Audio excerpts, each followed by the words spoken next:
Hello, नमस्कार, आदाब, सत श्री अकाल दोस्तों। मैं हूं स्नेहा और आप देख रहे हैं साम टीवी के सेक्स सुखी जीवन का मंत्र इस खास शो में आप सभी का मैं स्वागत करती हूं। जब भी कोई मेडिकल इमरजेंसी आती है या फिर स्वास्थ्य से जुड़ी परेशानी सताती है तो हम क्या करते हैं, हम ये सारी चीज़ें हमारे परिवारजनों के साथ शेयर करते हैं। लेकिन बहुत से लोगों को सेक्स लाइफ से जुड़ी काफ़ी सारी दिक्कतें आती है, इनका सामना करना पड़ता है। लेकिन पर अफसोस कि कोई भी इसके बारे में आगे आकर बात नहीं करता है, नहीं करना भी नहीं चाहता है, क्योंकि इस बारे में बात करने से हमें शर्म आती है, हम घबराते हैं कि कोई हमें कुछ बोल देना या फिर कोई हम पर कुछ कमेंट ना कर दे। लेकिन अब शर्माने की ज़रूरत नहीं है, क्योंकि डॉक्टर विजय दहीफले आपके सेक्स से जुड़े सारे सवालों के जवाब बहुत ही आसान और सरल तरीके से देंगे। तो आइए शुरुआत करने से पहले जानते हैं डॉक्टर विजय दहीफले जी के बारे में।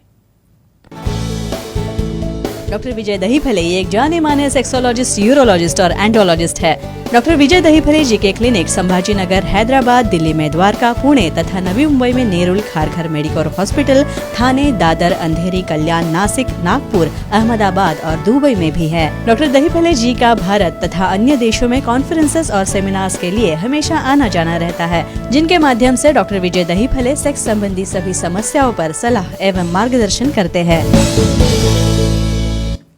तो इस शो के खास मेहमान डॉक्टर विजय दहीफले हमारे सेट पे मौजूद है और जो आपके सारे सेक्स संबंधी समस्याओं का समाधान करेंगे। तो आइए उनका स्वागत करते हैं। डॉक्टर साहब, आपका स्वागत। नमस्ते। तो अब हम जानकारी लेंगे सेक्सुअल डिस्फंक्शन की और जानेंगे कमज़ोरी के बारे में। तो चलिए पहले जानते हैं कि इस कमज़ोरी जब किसी इंसान को आती है तो उसके हार्मोनल कारण या फिर हार्मोनल कॉजेज जो है वो क्या होता है। सर, क्या होता है इसके हार्मोनल कॉजेज? और ये क्यों इम्पोर्टेंट है कि हम अलग अलग जो टाइप्स देख रहे हैं उसके अंदर ये हार्मोन्स का क्या रोल होता है, ये देखने वाले हैं। देखो, मैं हमेशा कहता हूँ कि अपनी बॉडी जो है वो हार्डवेयर है और हार्मोन्स है सॉफ्टवेयर। यानी बॉडी को कैसे चलाना, कैसे मूड में लाना, कैसी इच्छा होना, ये सब हार्मोन के ऊपर डिपेंडेंट है। यहाँ पे डोपामिन है, ऑक्सीटोसिन है, लो मॉलिक्यूल है, फिनाइलएथिलामाइन है, एपिनेफ्रिन है, नॉरएपिनेफ्रिन है। इतने सारे हार्मोन्स है जो आपको एक्टिव करने में काम में आते हैं, मेल में और फीमेल में, ईस्ट्रोजन और प्रोजेस्टेरोन। किसी भी कारणवश ये हार्मोन्स कम हो गए, टेस्टोस्टेरोन की मात्रा कम हो गई, इवन फीमेल्स में भी टेस्टोस्टेरोन कम हो गए तो इच्छा शक्ति कम हो जाती है।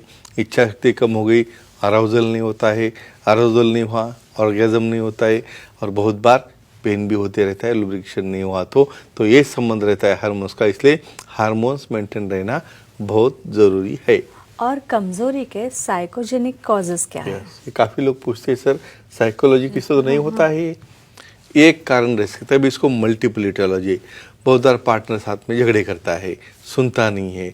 हर एक को तो इतने कंप्लेंट रहते हैं, किसको एंग्जाइटी है, किसको डिप्रेशन है, किसको सिजोफ्रेनिया है, कोई हाइपर एक्टिव है, किसको ऑब्सेसिव कंपल्सिव डिसऑर्डर्स है।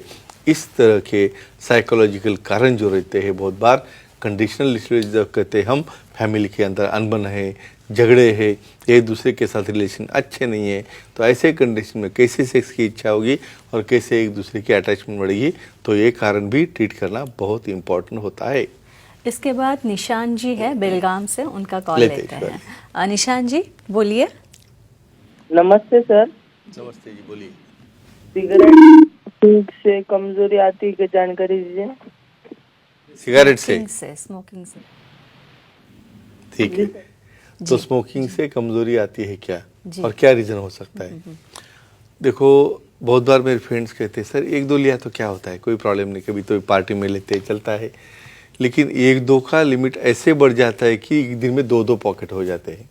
तो इससे क्या होता है, इवन एक सिगरेट भी आपने ली ना, पहले तो अपने लिंग का ब्लड सप्लाई कट ऑफ करता है, वेसल कॉन्ट्रैक्ट होती है, वहाँ पे निकोटीन है, कार्बन मोनोऑक्साइड है, साइनाइड है और धीरे धीरे उसका ब्लड सप्लाई गया, फिर उसका ब्लड सप्लाई जाने के बाद हार्ट का सप्लाई जाता है। तो इस तरह से वास्कुलर फैक्टर अफेक्ट हो गया तो डेफिनेटली वहाँ पे तुम्हें इच्छा नहीं होगी, इरेक्शन नहीं होगा, तो अपने आप कमज़ोरी आ जाती है। चीज़ें लिमिट में रखोगे और सेक्सोलॉजिस्ट एंड्रोलॉजिस्ट को दिखा के कुछ ट्रीटमेंट लेने के बाद डेफिनेटली एक कमज़ोरी आप दुरुस्त कर सकते हो। लेकिन धीरे धीरे सिगरेट स्मोकिंग कम करना बहुत ज़रूरी है। डॉक्टर साहब, जब किसी व्यक्ति को कमज़ोरी आती है तो उसके सबसे पहले लक्षण क्या दिखाई देते हैं? Very nice question.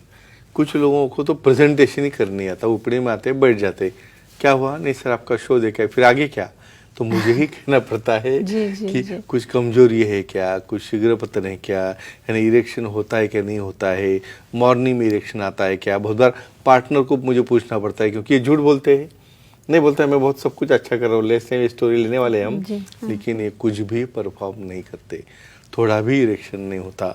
बहुत बार तो परफॉर्मेंस करते वक्त टाइमिंग भी कुछ नहीं रहता, या करने के पहले ही शीघ्रपतन हो जाता। ये सब इच्छा न होना, टाइमिंग न बढ़ना, ज़्यादा देर न कर पाना, ये सब सिम्टम रहते हैं कमजोरी के या सेक्सुअल डिसफंक्शन के, स्पेशली मेल में। डॉक्टर साहब, कोई व्यक्ति अगर किसी पर्टिकुलर बीमारी का शिकार है तो ऐसी कुछ बीमारियां हैं कि जिनके वजह से भी कमजोरी आ सकती है? डेफिनेटली, वेरी नाइस क्वेश्चन है। अकेले नहीं आती कमजोरी, डायबिटीज है, ब्लड प्रेशर है, ओबेसिटी है, बहुत बार कुछ अलग अलग प्रकार के सिस्टमिक डिसीज रहते हैं, भाई थायराइड है किसी को, या ये कारण की वजह से वहाँ पे क्या होता है, किसमें वास्कुलर कॉज है, किसमें न्यूरोलॉजिकल कॉज है, तो ये सब कॉजेज जो रहते हैं उसे कमजोरी लाते हैं, और वही कंसर्न डिसीज को अच्छा करने के बाद वो कमजोरी को भी हम अच्छा कर सकते हैं, लेकिन एक्सेप्ट करने के बाद और विशेषज्ञ को दिखाने के बाद। इसके बाद निशा जी है चंडीगढ़ से, उनका फोन आया, उनका फोन लेते हैं। निशा जी, सवाल पूछिए। Hello sir. जी बोलिए। सर, गुटखा खाने से स्त्रियों में कमजोरी आती है क्या, बताइए। देखो, ये भी कारण फीमेल्स में रह सकता है क्या? रह सकता है। कैसे रहेगा आपको बोलता हूँ। यहाँ पे ये निकोटीन है, स्मोक है, जहाँ से भी जो भी फॉर्म में आप तंबाकू लेते हो, तो क्या होता है इसके अंदर, ये सबसे बड़ा अफेक्ट करता है तुम्हारे हार्मोन्स के ऊपर, स्पेशली फीमेल्स में ईस्ट्रोजन है, प्रोजेस्टेरोन है, या ऑक्सीटोसिन है, डोपामिन है, ऐसे हार्मोन्स कम होने की वजह से वहाँ पे सिक्रीशन नहीं होता, लुब्रिकेशन नहीं होता, सेक्स की इच्छा कम होती है, सेक्स करते वक्त पेन होता है, और बहुत बार इन्हें बच्चा भी नहीं होता। क्यों? वहाँ पे ओवम अच्छे नहीं निकलते, डीएनए भी खराब हो जाते हैं उसके ओवरीज के, और होने वाला बच्चा भी हैंडीकैप हो सकता है। तो इसलिए स्पेशली प्रेगनेंसी हो या उसके पहले जब बच्चा प्लान करना है, गुटखा है, सिगरेट है, उसे धीरे धीरे कम करना या बंद करना तो सबसे अच्छी बात है। डॉक्टर साहब, अगर किसी कारणवश आदमी को कोई इंजरी हो जाए या फिर जख्म कुछ हो, तो ऐसा कुछ है क्या कि इंजरीज की वजह से भी कमजोरी आ सकती है? या कुछ एक्सीडेंट है, ट्रॉमा है, डेफिनेटली आ सकती है। पेनाइल फ्रैक्चर बहुत कॉमन है, यानी जब फीमेल ऑन टॉप पोजीशन में रहते हैं या कुछ कारणों से हिटिंग रॉन्ग हो गया तो वहाँ पे फ्रैक्चर हो गया तो भी कमजोरी होती है। कुछ केसेस में वहाँ पे इंजरीज होते हैं, भाई एक्सीडेंट जब हो जाता है ना, तो यूरिन के वहाँ से ब्लड आया, कमर का फ्रैक्चर हो गया, पेल्विस का फ्रैक्चर हो गया, या कुछ पेल्विक सर्जरीज है जहाँ पे सर्जरी करते वक्त भी कोई कैंसर सर्जरी है, रेक्टम की है, या फीमेल्स में यूट्रस की है, तो वहाँ के नर्व्स डैमेज होके भी कमजोरी आ सकती है, लेकिन उसे विशेषज्ञ को दिखा के हम अच्छा कर सकते हैं। डॉक्टर साहब, अभी कुछ लोग जो है किसी बीमारी का शिकार होता है, तो जाहिर है उनको मेडिकेशन तो होता ही होगा, दवाई होती है, तो दवाइयों की वजह से भी कमजोरी आ सकती है। हाँ, उसके साइड इफेक्ट्स, जो ट्रीटमेंट दे रहे हैं उसके भी साइड इफेक्ट है, स्पेशली ब्लड प्रेशर की दवाइयाँ।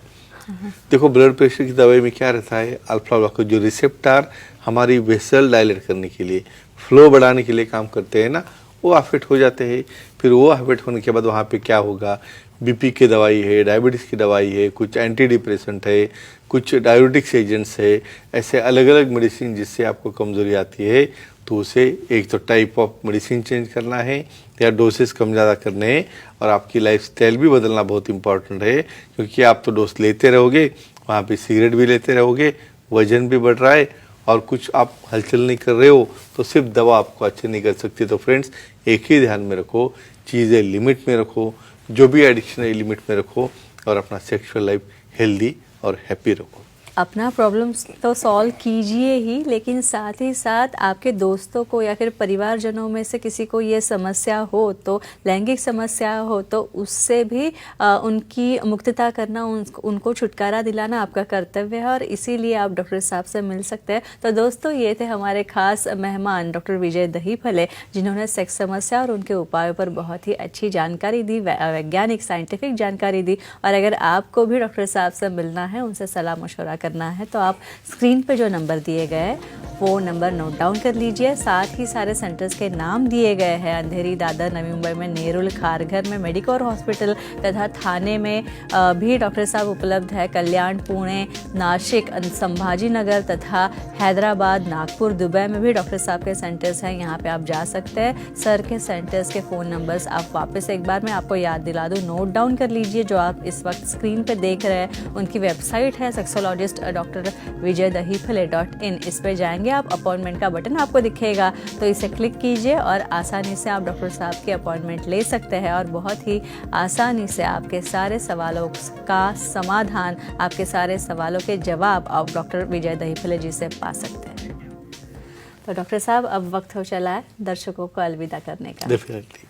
तो यहीं पे रुकते हैं, लेकिन वापस हम आएंगे नए टॉपिक्स को लेकर, नए नए सेक्स पोजीशन को लेकर, उनके फ़ायदे क्या है, वो कैसी परफॉर्म करनी चाहिए, इनके बारे में भी हम बात करेंगे तथा अलग अलग लैंगिक समस्याएं जो है उनके बारे में भी हम डॉक्टर साहब से बहुत अच्छी तरह से जानकारी लेंगे। तो फिलहाल इस शो में अब वक्त हो चला है यहीं पर रुकने का। गुड नाइट, शब्बा खैर, शुभ रात्रि। यहीं रुकते हैं। नमस्कार।